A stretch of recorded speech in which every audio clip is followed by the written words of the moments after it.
Mula sa post ni Raymark De Leon, ibinahagi niya ang mga photos na ito at ayon sa kanya, one of my beautiful screenshots of Weavers.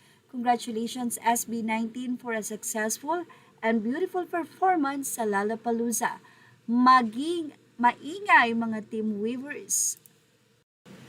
Yes, sa kainitan po ng araw, nagtiis ang mga foreigner na yan para mapanood ang SB19.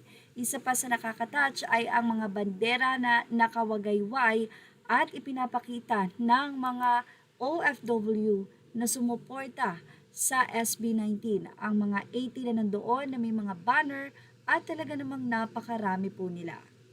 Hindi po biro ang halaga ng ticket dyan, pati ang pagkain, ticket ng price para manood ng SB19 or kung galing pa sila sa ibang lugar, gasolina, etc. Pati mga hotels. Grabe po ang gastos at hindi alintana yon dahil sa pagmamahal at suporta na ibibigay nila sa SB19 bilang representante ng Pilipinas sa nasabi nga pong big event na ito, ang Lollapalooza. Siguradong napakasaya ng puso ng SB19 dahil nakita nila kung paano sila suportahan ng mga kababayan nating Pinoy na nasa Chicago. Dala-dala ang bandera ng Pilipinas at proud na sinasabing ang nasa entabladong iyan ay purong Pinoy. Dito sa Pinas, nagbigay din ng kanilang proud moment ang mga artikulo katulad ng Filipino Star ngayon Digital. We are so proud of you SB19, gumawa ng kasaysayan ng P-pop group na SB19 bilang kauna-unahang Filipino act na nag-perform sa Lollapalooza Music Festival sa Chicago. Kabilang sa mga itinanghal ng SB19 sa naturang music festival ay ang kanilang mga hit songs na Dam Gento, Dungka, Mapa at iba pa. Kasabay nito, itinanghal din nila sa kauna-unahang pagkakataon ng kanilang bagong single na Lawless.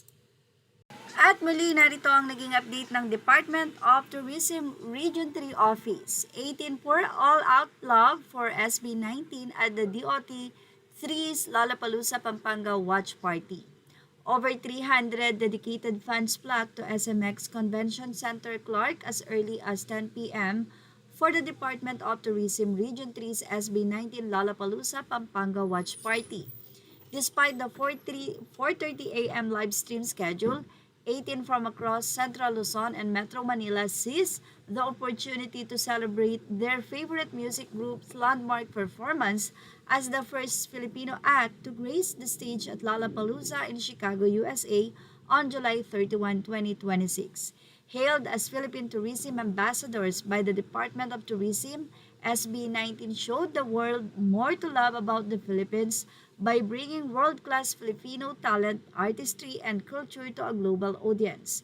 This collective effort to champion homegrown talent reflects the DOT's continuing commitment to recognizing and celebrating Filipino creativity as an integral part of the country's tourism identity. The DOT Region 3 extends its deepest gratitude to its event partners who likewise share its commitment to showcasing the best of the Philippines to the world. 18 Team Pampanga SMX Convention Center Clark, Mabalacat City, Angeles City, Clark Development Corporation, AIA Philippines, and Pure Foods Tender Juicy. Grabe, ang dami lang sponsor. Patuloy lang pong tumutok for more dahil siguradong napakarami pa po na magiging surprise after the Lollapalooza performance of SB19. Kaya naman tumutok lang po dito sa Showbiz Now. Images are all credit to the rightful owners. Thank you for watching. Please like, share, and subscribe.